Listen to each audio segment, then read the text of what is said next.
안녕하세요. 최근 3년 반 정도의 결혼 생활에 마침표를 찍은 이혼녀입니다. 이혼까지 정말 오래 걸렸는데 막상 도장 찍고 나니 이렇게 속이 후련할 수가 없어요. 짧은 결혼 생활이었지만 정말 드라마에 있을 법한 일을 다 겪어봤네요. 이혼하기로 마음먹은 순간을 생각하면 이게 드라마 속 이야기인지 실제인지 아직도 분간이 안 가요. 제가 망상병 환자가 아닐지 병원에 가서 검사를 받아봐야 하나 심각하게 고민한 적도 있어요. 그만큼 말도 안 되는 일이 제 눈앞에 벌어진 거예요. 그래도 이혼하면서 시댁 식구들에게 제대로 한 방 먹이고 나왔는데 그 이야기를 여러분들에게 자랑해볼까 하고 이렇게 글을 적게 되었습니다. 저는 남편을 만나고 있을 때도 결혼할 생각이 없었어요. 그렇다고 비혼주의자 그런 건 아니었고 괜찮은 사람이 있으면 해야겠다고 생각했는데 아직 제 앞에 괜찮은 사람이 나오지 않아서 아직은 결혼할 마음이 없었던 거예요. 솔직히 남편도 같이 살기에 괜찮은 사람이라고 생각해서 결혼한 건 아니에요. 시댁에서 하도 결혼을 재촉하는 통에 어쩔 수 없이 결혼을 하게 된 것이죠.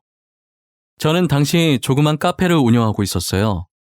저희 집이 나름 부유한 편이었는데 대학 졸업 후 뭐 해야 할지도 모르겠고 잘하는 것 찾다가 커피 만드는 걸 좋아하니 아빠 건물 1층에 카페라도 해보자 싶어서 시작하게 된 거예요.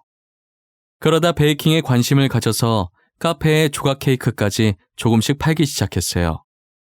케이크를 팔기 시작하니 커피만 팔았을 때보다 확실히 손님이 많아지더라고요. 그때부터 매일같이 출근 도장을 찍듯이 저희 가게에 오는 남자 손님이 있었어요. 그 남자 손님은 여러분들도 예상하셨듯 바로 제 남편이었어요.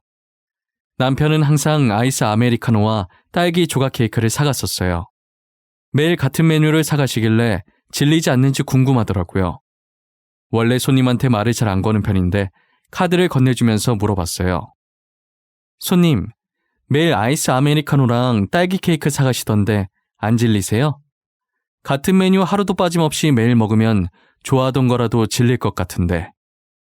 계속 같은 메뉴 사가면 저를 기억해 주실 것 같았어요. 친구가 알려준 방법인데 이게 진짜 통하는구나. 네? 그게 지금 무슨 말 하시는 거예요? 누가 뭘 기억해요? 메뉴를 기억한다는 건가? 아니요, 메뉴 말고 사장님께서 저를요. 항상 같은 메뉴 사가는 손님으로라도 저를 기억해 주실 것 같아서요. 저랑 뭐 하자는 거예요? 설마 지금 저한테 작업 거시는 거예요? 네, 작업 거는 거예요. 처음 커피 사러 왔을 때 사장님께 반했거든요. 번호 물어보는 건 실례일 것 같고 제가 번호 하나 남기고 갈 테니 생각해 보시고 연락 주세요. 보통 상대방의 번호를 물어보는데 남편은 실례인 것 같다며 본인 번호를 남기고 가더라고요. 말도 조곤조곤 잘하시고 젠틀한 면이 보여서 살짝 호감이 들긴 했어요. 퇴근이 다 될 때까지 연락할까 말까 고민하다가 결국 퇴근하고 연락을 했어요. 남편은 연락 안 올까봐 애타서 하루 종일 일도 손에 안 잡히고 조마조마했다고 하더라고요. 그런 남편이 귀여워서 저 혼자 집에서 괜히 이불킥하고 난리도 아니었어요. 저희는 그렇게 남들처럼 평범하게 연애를 시작했어요. 남편은 저보다 5살 연상이라 그런지 결혼 정년기에 접어들어서 빨리 결혼을 하고 싶어 하더라고요. 저는 아까 여러분들께 말씀드렸다시피 결혼에 관심이 정말 없었어요. 남편이 제 결혼 상대로 적합하다는 생각이 들기도 뭐하게 연애 기간이 짧았거든요. 이제 연애한 지 고작 4개월밖에 지나지 않았는데 무슨 결혼이란 말이에요. 결혼 이야기가 나올 때마다 너무 이른 것 같다고 남편을 어르고 달랬어요. 그러다 남편이랑 같이 저녁을 먹으려고 일찍 카페 문을 닫고 남편 회사에 찾아갔어요. 남편은 저를 발견하자마자 손을 흔들고 해맑게 웃으면서 뛰어오더라고요. 뛰어오다 말고 멈칫하더니 제 뒤쪽을 빤히 쳐다보더라고요. 유리창 너머로 우리 부모님과 비슷한 나이대로 보이시는 여자 한 분이 남편을 향해 손을 흔들더라고요. 저는 저 여자분이 남편의 어머니라는 것을 본능적으로 직감할 수 있었어요. 아니나 다를까 남편이 엄마라고 외치면서 여기로 오라고 손짓을 하더라고요. 이런 식으로 만나게 될 줄 몰랐는데 준비도 안 된 상태에서 만나니 머리가 띵하더라고요. 오빠 뭐야? 오늘 나랑 저녁 먹기로 한 거 잊었어? 우리 저녁 약속에 어머님도 부른 거야? 나 엄마 안 불렀어. 오늘 엄마 친구랑 약속 있었는데 집에 같이 가려고 들린 것 같은데? 거짓말 아니야. 진짜야. 믿어줘. 저녁 약속 있다고 얘기 안 했어? 어머님도 저녁 같이 먹을 건 아니지? 나 아직 어머님 만날 준비도 안 됐고 진짜 체할 것 같단 말이야. 아니 그래도 엄마가 여기까지 왔는데 어떻게 그냥 보내. 집에 가면 엄마 혼자 밥 먹어야 한단 말이야. 절대 안 된다고 말하려는데 그 사이 시어머니께서 제 옆으로 오시는 바람에 어쩔 수 없이 시어머니 포함해서 셋이서 같이 저녁을 먹게 됐어요. 정말 식당으로 갈 때부터 도착할 때까지 너무 어색해서 당장이라도 뛰쳐나가고 싶더라고요. 가는 길에 남편이 시어머니랑 조잘조잘거리면서 가서 저는 아무 말도 안 했었는데 제발 이대로 시어머니께서 제게 아무 말도 안 거셨으면 하는 바람으로 불판만 멍하니 쳐다봤어요. 그러나 제 바람과는 반대로 시어머니께서는 궁금한 게 많다는 표정으로 저를 바라보시더라고요. 아, 소개가 늦었네? 엄마, 여긴 내 여자친구. 전에 말한 적 있지? 그리고 여기는 우리 엄마. 서로 인사해. 우리 아들한테 이야기 많이 들었어요. 좋아 죽겠다고 난리치길래 어떤 여자인지 많이 궁금했거든요. 아들이 좋아할 만하네. 참하고 이쁘게 생겼어. 아니에요. 어머님도 되게 젊어 보이세요. 아무도 그 나이대로 안 보실 것 같은데요. 저도 어머님이 쓰시는 화장품이랑 같은 거 사서 써야겠어요. 어머, 말도 어쩜 이렇게 이쁘게 할까. 빈말이라도 기분은 좋네요. 괜히 나까지 껴서 불편하게 만든 건 아닌가 모르겠네. 나는 없다 생각하고 편히 먹어요. 남자친구한테 집으로 보내자고 한 게 미안한 마음이 들 정도로 시어머니께서 엄청 인자하시더라고요.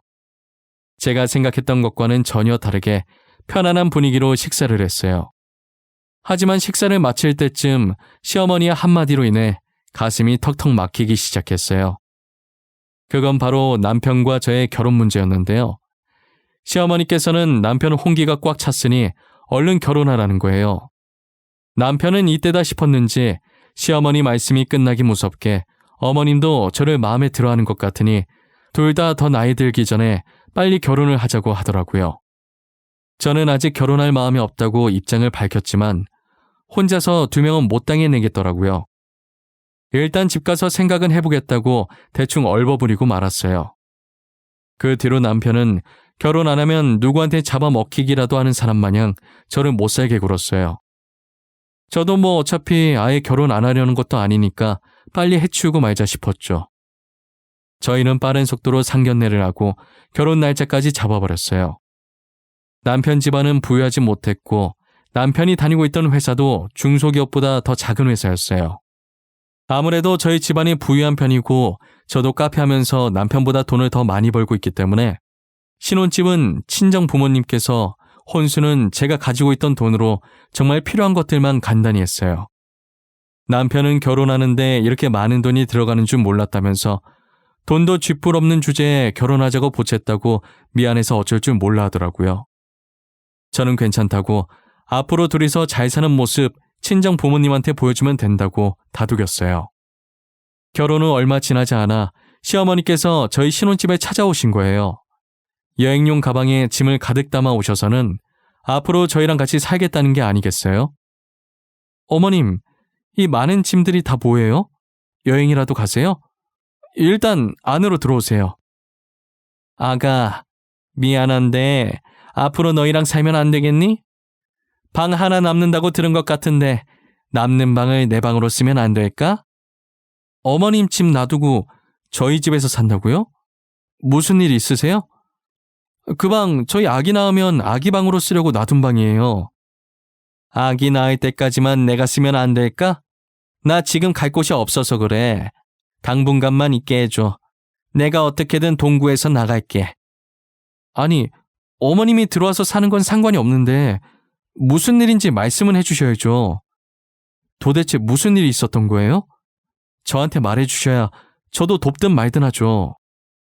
내가 사기를 당해서 집을 다 날렸어. 친한 친구가 돈 2배로 불려주겠다고 건물 담보로 맡기라길래 나는 친구만 믿고 아들 몰래 집을 맡겼는데 그게 홀랑 날아가 버린 거야. 알고 보니 시어머니께서 믿었던 친구한테 배신을 당해서 집을 다 날려버린 거예요. 정말 미안하다고 눈물을 뚝뚝 흘리시면서 얘기하는데 제가 어떻게 거절하나요? 평소에도 시어머니께서는 좋은 분이셨기 때문에 저희 집에 들어와서 살라고 했어요.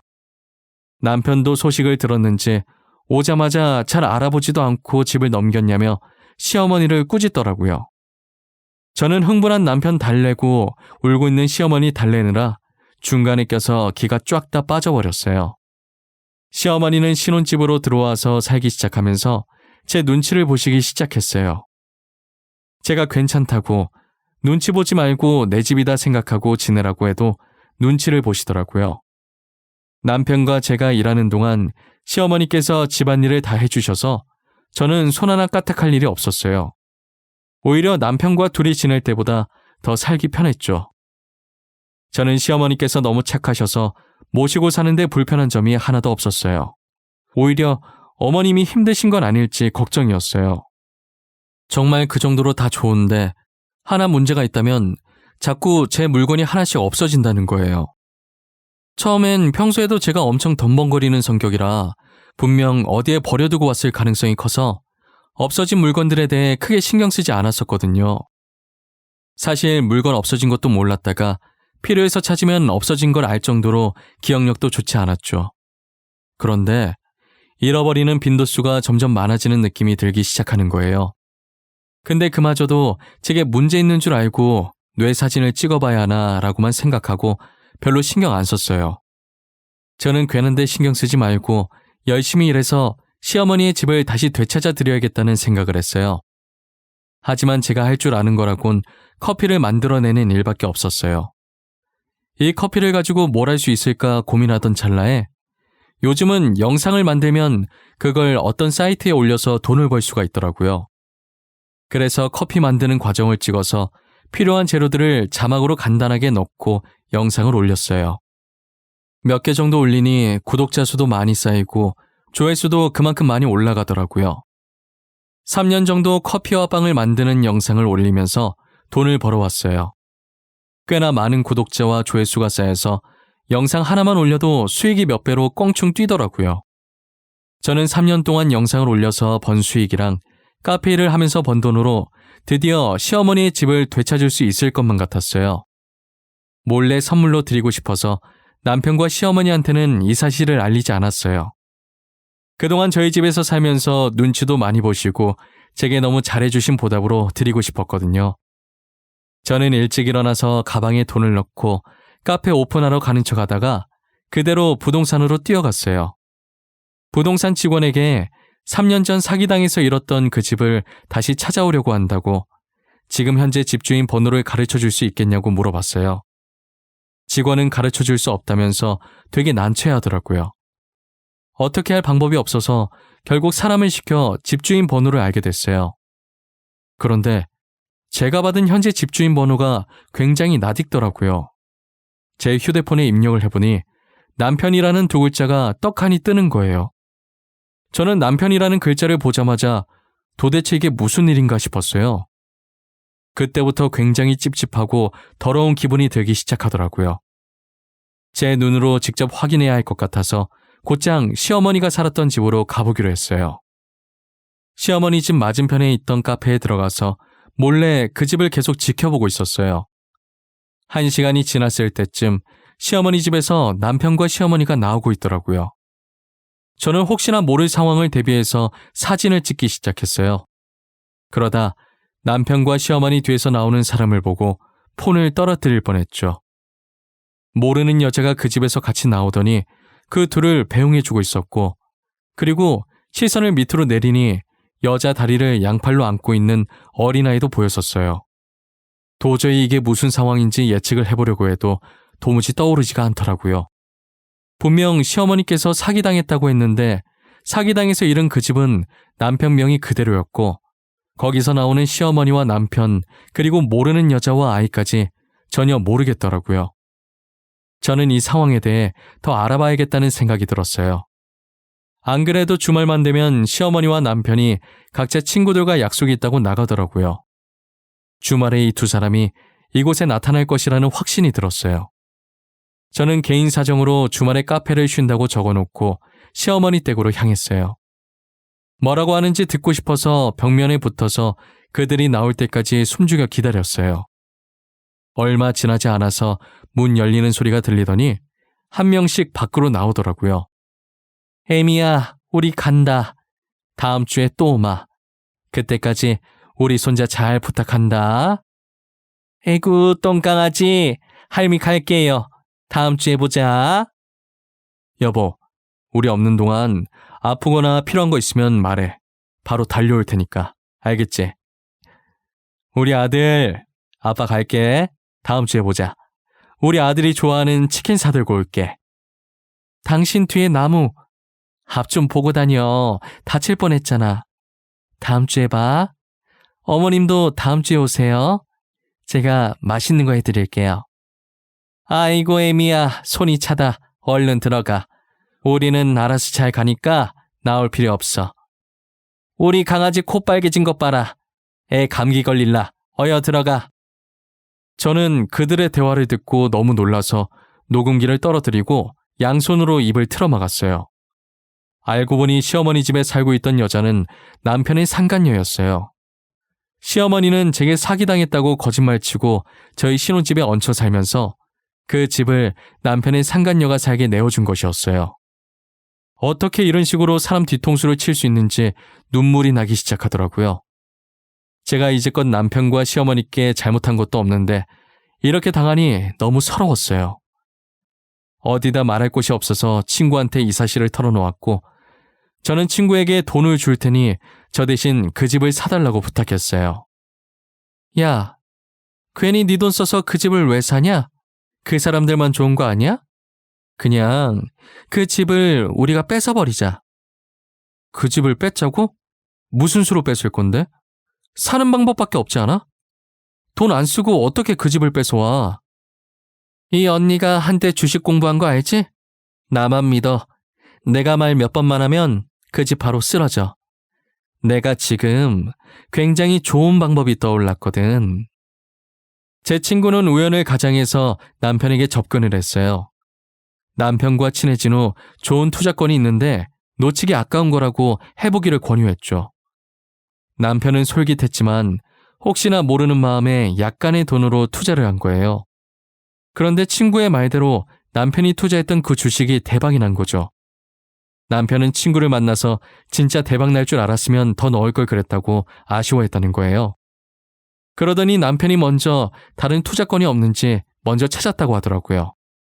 아, 사실 투자권이 하나 있긴 한데 그게 확률이 반반이라서 이걸 추천해줘야 하나 말아야 하나 모르겠네. 뭔데요? 일단 드러나 볼게요. 그쪽이 하는 얘기 듣고 제가 판단해서 투자하든 말든 알아서 할게요. 당신한테 절대 책임 안 물을 테니까 말해줘요. 그래요? 그럼 각서 쓸 수 있어요? 절대 저한테 책임 묻지 않겠다는 각서요. 제가 한두 번 당한 게 아니라서요. 맨날 책임 안 물겠다고 해놓고 돈 내놓으라고 난리더라고. 당연하죠. 저는 절대 그런 짓 안 해요. 각서 씁시다. 어디에 쓰면 돼요? 지장도 찍게 인주나 빨간 립스틱 같은 거 있어요? 책임을 물지 않겠다는 각서를 작성한 후에 친구는 미끼를 조금씩 풀었다고 하더라고요. 저는 주식에 대해서 아는 게 없어서 친구한테 설명을 들어도 이해를 못했는데 일단 친구가 소개해준 투자권은 절대 대박 날 수 없는 투자권이라고 했어요. 오히려 대폭 하락할 주식이라고 하더라고요. 하지만 남편에겐 망할 주식이라고 말해주지 않았고 확률이 반반이라서 자기도 고민하다가 투자한 건이라고 신중하게 생각해보라고 했대요. 친구도 투자했다는 말에 놀라서 망할 거 알면서 왜 투자했냐고 물어보니까 투자 안 했다고 남편한테 거짓말 친 거라고 하더라고요. 이미 주식에 한번 맛을 봐서 아마 자기가 투자한 건이라고 하면 따라서 할 거라고 하면서요. 아니나 다를까 친구의 예상대로 남편은 그 주식에 엄청난 돈을 쏟아부었어요. 본인 명의의 시어머니 집까지 담보로 대출을 받아서 투자했더라고요.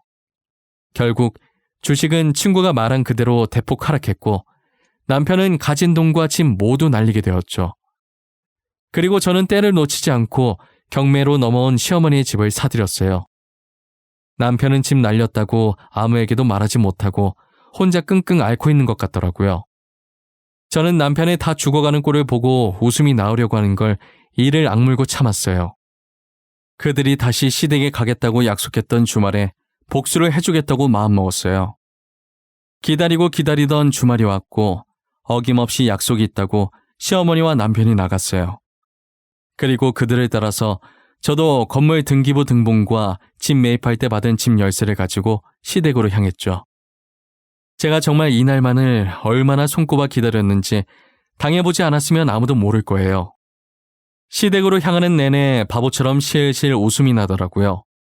저는 손가락으로 열쇠를 돌리고 휘파람까지 불면서 대문으로 다가갔어요. 제가 문을 열고 들어오자 잠시 사태 파악이 안 된 건지 전부 저를 멀뚱멀뚱 쳐다보기만 했어요. 그리고 5초 뒤 시어머니와 남편이 놀래서 소리를 지르기 시작하는 거예요. 순간 귀가 아파서 귀 파는 신용하니까 남편이 벌떡 일어나서 제 쪽으로 다가오더라고요. 당신이 무슨 일로 여기로 왔어? 아니, 열쇠도 없었을 텐데 여긴 어떻게 들어온 거야? 문 따고 들어온 거야? 당신 이거 주거 침입이야, 알아? 지금 내가 어떻게 들어온 게 중요하니? 나 몰래 뒤에서 이짓거리 하고 있었던 게 중요하지. 저 애는 네 핏줄? 안녕. 나는 네 엄마가 뺏은 남자의 아내야. 만나서 반갑네. 어디까지 알고 있는 거야? 설마 다 알고 있는 거야? 언제부터 알고 있었어? 알면서 지금까지 모르는 척하고 있었던 거야? 모르는 척은 네가 하고 있었겠지. 이 집안 연기 잘하네. 나중에 할 일 없으면 배우 쪽으로 나가봐. 성공하겠다. 진심으로 하는 말이야. 도대체 어디까지 알고 있는 거냐고 내가 묻잖아. 어디까지 알고 있냐고. 내 입으로 말해? 끝까지 피해자 배려 안 하는 거 봐. 피해자가 굳이 이 일을 직접 말해야겠어? 가해자인 네가 직접 네 입으로 말해봐. 이게 지금 무슨 상황인지. 알고 봤더니 저보다는 이 여자와 만난 지가 더 오래됐더라고요. 심성은 정말 착한데 고아 출신에 가진 게 하나도 없어서 시어머니께서 결혼을 반대했다고 하더라고요. 그런데 돈 많은 저를 만나게 되면서 시어머니는 저를 놓칠까봐 결혼을 재촉한 것이었어요.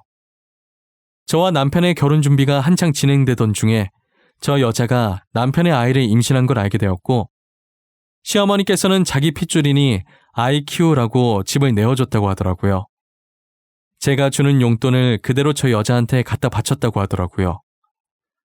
결국은 제 돈이 다 저 여자 밑으로 들어간 거죠. 그리고 집안 곳곳에 제가 잃어버렸다고 생각했던 물건들이 잔뜩 있더라고요. 우리 집에 숨어둔 좀도둑이 누구인가 했더니 남편과 시어머니였어요. 제가 듣다 너무 화가 나서 시댁 식구들한테 소리를 지르니 꼴에 자기도 아내이자 며느리라고 제 앞을 막는 거예요. 혼자서 보기엔 아까울 정도로 너무 눈물겨운 가족애를 보여주더라고요. 저는 어디서 끼어드냐고 상간녀의 뺨을 치려고 손을 드는 순간 남편이 제 손목을 잡는 거예요. 그만해 당신. 화 많이 난 것도 알고 충분히 화낼 만도 해. 근데 이 사람은 건들지 마. 부탁이야. 놔. 안 놔? 내 손 놓으라고. 너네는 뒤에서 이런 더러운 짓 버려놓고 나는 이년 뺨 한 대도 못 때려? 어? 당장 내 손 놓으라고! 그만해. 이 사람 지금 임신 중이야. 그러니까 그만하라고. 내가 잘못했어. 차라리 날 때려. 몇 대를 때리든 다 맞아줄 테니까. 지금 임신 중이라는 남편의 말에 상간녀를 쳐다보니 눈을 질끈 감고 양손으로 배를 감싸고 있더라고요. 진짜 돈으로 이 집을 사들인 거 말고 돈 없이는 제 마음대로 되는 게 단 하나도 없었어요. 아무것도 할 수 없는 제 자신이 너무 비참했어요. 제가 손에 힘을 서서히 풀자 남편도 잡고 있던 제 손을 놓더라고요. 저는 눈물이 나려고 하는 걸 주먹을 꽉 쥐고 억지로 참았어요. 그리고 지금 당장 내 집에서 나가라고 했어요. 시어머니는 알겠다고 당장 신혼집에서 있는 짐들을 빼겠다고 하는 거예요. 그래서 여기에 있는 짐들도 지금 다 빼라고 말했어요. 제 말에 남편은 설마는 눈으로 저를 쳐다보더라고요. 저는 주머니 속에 넣어뒀던 건물 등기부 등본을 꺼내서 남편 눈앞에 들이밀었어요. 그때부터 남편 눈이 뒤집히더니 다 알고 일부러 자신한테 그런 거냐고 소리 지르더라고요. 야, 지금 무슨 소리 하는 거야? 내가 너한테 일부러 뭘 했는데? 나는 어머니가 사기당하셨다길래 다시 찾아주려고 알아보다가 딱 마침 경매에 들어왔길래 산 죄밖에 없어. 아가, 우리 집이 경매에 들어갔다니? 우리 집이 왜 경매에 들어가? 아들아, 지금 제가 무슨 말을 하고 있는 거야? 너 괜히 우리 놀려먹으려고 지금 거짓말하는 거지? 거짓말 하는 걸로 보이세요? 그럼 아주머니도 이 서류 한번 살펴보세요. 이게 어떤 서류인지. 그리고 지금 이 집이 누구 명의로 되어 있는지 말이에요. 뭐? 너 지금 나한테 뭐라 그랬어? 아주머니? 아들아, 들었냐? 나보고 아주머니래. 저것이 이제 막 나가자 이거지. 누가 아주머니야? 내가 너 가만 안 둘 거야. 어차피 저는 며느리로 안 보셨잖아요. 저희 집안 돈 보고 결혼시킨 거 아니었어요? 그리고 저한테 이렇게 큰 소리 치실 때가 아닌 것 같은데요. 시어머니는 제가 건넨 건물 등기부 등본을 보더니 뒷목을 잡고 주저앉으시더라고요. 저는 여유롭게 집안을 구석구석 둘러보면서 오늘 안에 다 빼려면 서둘러야겠다고 했어요. 아니면 용역업체 불러서 다 쓸어버리겠다고 했죠. 집에 있는 것들을 다 챙겨봤자 당장 갈 곳이 없으니 옷만 대충 챙겨서 나가더라고요. 그러더니 옷을 담은 가방을 가지고 대문 앞에 세워진 남편 차에 올라타려고 하는 거예요. 저는 그 차도 제 돈으로 산 거니 탈 생각하지 말고 그대로 쭉 걸어가라고 했죠. 그리고 평일에 날 박는 대로 변호사를 만나 이혼 소송과 상간녀 소송을 했어요. 소송을 하고 와서는 짐을 정리하고 남편과 시어머니의 흔적이 있는 신혼집을 팔았어요. 비로소 제가 지긋지긋했던 지옥에서 완전히 해방된 기분이 들었어요. 저는 다시 사랑하는 부모님 품으로 돌아갔어요. 제가 집안에 들어서자 부모님께서 그동안 수고했다고 꽉 안아주시는데 그날 얼마나 울었는지 몰라요. 부모님 품에 안겨 소세지가 제 눈에 얹어진 기분이 들 정도로 펑펑 울었습니다. 어머니가 일부러 제 눈물 그치게 하려고 괜히 좋은 남자 만나서 재혼하라는 거예요. 그런데 어머니가 했던 방법이 정말 효과가 있었어요. 나오려고 했던 눈물도 쏙 들어가고 장난이라도 그런 말 하지 말라고 어머니를 쏘아봤어요. 어머니는 웃으면서 우는 거 저랑 안 어울린다며 손가락으로 코를 살짝 톡 건드시더라고요. 그날은 괜히 애교 부리고 싶어서 어머니 품으로 더 파고들었던 것 같아요. 앞으로 부모님이랑 같이 지내면서 재혼은커녕 연애도 절대 하지 않을 거예요. 연애할 시간에 옆에 계신 부모님한테 효도나 더 하려고요. 복수 목적으로 샀던 시어머니 집도 보면 계속 그날 생각이 날 것 같아서 다시 팔았고 그 돈으로 공기 좋고 물 좋은 곳에다 저희 부모님 별장이나 하나 만들어드렸어요. 딸은 출가 외인이라는 말이 맞는지 제가 부모님보다 시어머니를 먼저 생각했더라고요. 저렇게 좋아하시는 어머니 아버지를 보니 시어머니 집 찾아줄 생각 말고 진작에 저희 부모님한테 효도나 할 걸 그랬다 싶어요. 여러분들이 보기엔 어떠세요? 제가 한 선택이 과연 옳은 선택이었을까요? 댓글 남겨주시면 쓴소리도 달게 받겠습니다. 지금까지 제 긴 이야기 들어주셔서 정말 감사합니다.